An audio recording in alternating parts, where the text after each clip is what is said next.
Buenos días, doctora Beatriz Isamber y compañeros. Carlos Salcedo, Medardo Pacheco y mi persona, Alexis Cera, proponemos una mirada desde la complejidad paradigmática. Partimos de una premisa epistémica. El conocimiento no es una acumulación de datos, es un proceso de tejido.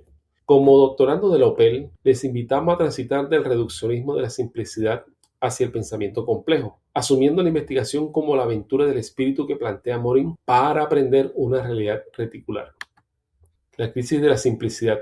La ciencia clásica cimentó su hegemonía metodológica en la disyunción, reducción y abstracción. Aunque exitoso, este enfoque cartesiano generó la fragmentación del saber, donde analizar partes aisladas nos hace perder las dinámicas emergentes del todo. Ante crisis multidimensionales, seguir aplicando herramientas analíticas aisladas evidencia la crisis del paradigma de simplicidad. Como advierte Morin, hoy navegamos en un océano de incertidumbre y encallamos en archipiélagos de certeza, lo que exige trascender la hiperespecialización. Complexus. Este salto epistemológico requiere comprender la complejidad. Lejos de ser una mera complicación, etimológicamente, complexus aluda a lo que está tejido junto, entrelazando eventos, acciones, retroacciones y azar. Morin conceptualiza esto como unitas multiplex, una unidad que no suprime, sino que integra la diversidad. Educativamente, un aula no es una sumatoria de individuos, es un sistema vivo y autopoyético, atravesados por dimensiones socioafectivas e institucionales. El pensamiento complejo no anula la simplicidad, la dialogiza y la reintegra. Pilares teóricos. Este constructo paradigmático se edifica sobre tres revoluciones científicas. Primero, la teoría del sistema de Bertrand Fly. Postula que la organización confiere que el todo es más que la suma de las partes. Segundo, la cibernética de Wiener quiebra la casualidad lineal introduciendo la retroalimentación circular, vital para entender la recursividad pedagógica. Finalmente, la teoría de la información de Shannon, que resignifica el ruido no como mero desorden, sino como potencial generador de una nueva organización sistémica. Con este conocimiento ontológico, cedo la palabra a Medardo, quien profundizará en los principios operativos de esta epistemología y sus dos caras. Cordial saludos, compañeros y profesora. Mi nombre es Medardo Pacheco Sáez y en el día de hoy les vengo a exponer las dos caras de la complejidad. Fueron introducidas por Morin en el año 2005. La primera de ellas, la complejidad restringida, principalmente en matemática y física, estudia los sistemas dinámicos, algorítmicos y caos. Modela la emergencia mediante métodos formales, pero muchas veces olvida algo fundamental, que es el observador. Por su parte, la complejidad general introduce una dimensión más amplia que aparece en preguntas epistemológicas, éticas y políticas. Se trata de reflexionar sobre cómo conocemos y para qué conocemos. Es lo que Morin llamó el conocimiento del conocimiento. Principios operativos, la lógica del bucle. El pensamiento complejo introduce principios operativos que transforman nuestra lógica. El primero es el principio dialógico. Nos invita a pensar que dos elementos aparentemente opuestos pueden ser complementarios. Por ejemplo, desorden, estabilidad y cambio. En lugar de eliminar la contradicción, el pensamiento complejo la integra. El segundo principio es el bucle recursivo. En los sistemas complejos, los productos se convierten en productores. Por ejemplo, la sociedad forma individuos, pero estos individuos transforman la sociedad.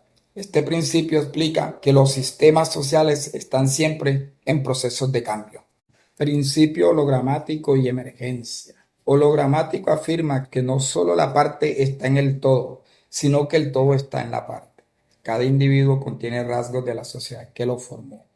Además, cuando múltiples elementos interactúan, aparece algo nuevo, la emergencia. Por lo tanto, la conciencia emerge del cerebro, la cultura emerge de la sociedad. Las propiedades emergentes no existen en las partes aisladas. Reinducción del observador. La ciencia clásica pretendía ser completamente objetiva. El pensamiento complejo reconoce que el investigador forma parte del proceso de conocimiento. El observador observa, pero también se observa observando. Esto implica reflexibilidad. El objeto de estudio ya no es simplemente el mundo, es la relación entre nosotros y el mundo. Muchas gracias, compañero. Cordial saludo, compañeros y profesora. Mi nombre es Carlos Salcedo. Continúo con Homo Complexus, el sujeto de la investigación. Morin nos propone una visión profundamente humana del investigador. El ser humano no es solamente Homo sapiens, el ser racional, también es sapiens demens. Somos capaces de la lógica y de la emoción, de la razón y el delirio, del cálculo y de la creatividad. Reconocer esta ambivalencia es fundamental para una investigación auténticamente humana. La complejidad nos conduce inevitablemente a la transdisciplinariedad. No basta con justaponer disciplina, no basta con intercambiar métodos. La transdisciplinariedad busca algo más profundo, religar los saberes, conectar la física y la biología, la sociología, la ética y la educación para comprender la realidad en su totalidad.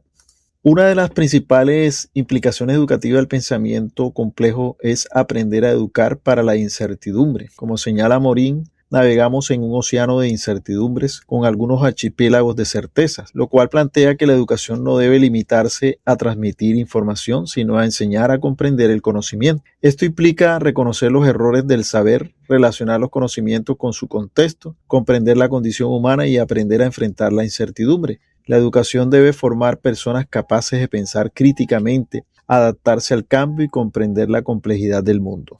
El pensamiento complejo, desarrollado por Edgar Morin, plantea que la ciencia no puede limitarse al dominio técnico, debe asumir también una responsabilidad ética. La historia demuestra que el conocimiento puede generar grandes avances, pero también riesgos. Por eso surge la antropoética, que implica responsabilidad con uno mismo, con los otros y con la humanidad. Como advertía François Rabelais, ciencia sin conciencia es la ruina del alma. Esto significa que la producción científica debe reflexionar sobre sus implicaciones éticas y sociales. No se trata solo de producir conocimiento, sino de preguntarnos para qué y para quién se produce este conocimiento. En este contexto surge la figura del docente investigador, inmerso en estas 5 acciones: religar, contextualizar, incluirse, dialogar y humanizar. Un docente que no solo transmite información, sino que fomenta el pensamiento crítico, conecta saberes, establece diálogo interdisciplinario y reflexión sobre la realidad. Su tarea es formar estudiantes capaces de comprender y transformar el mundo desde una mirada compleja. El docente complejo no transmite verdades absolutas, abre caminos de comprensión. Las ideas presentadas se fundamentan principalmente en esos trabajos de Edgar Morin, junto con algunos autores vinculados al pensamiento complejo y la transdisciplinariedad.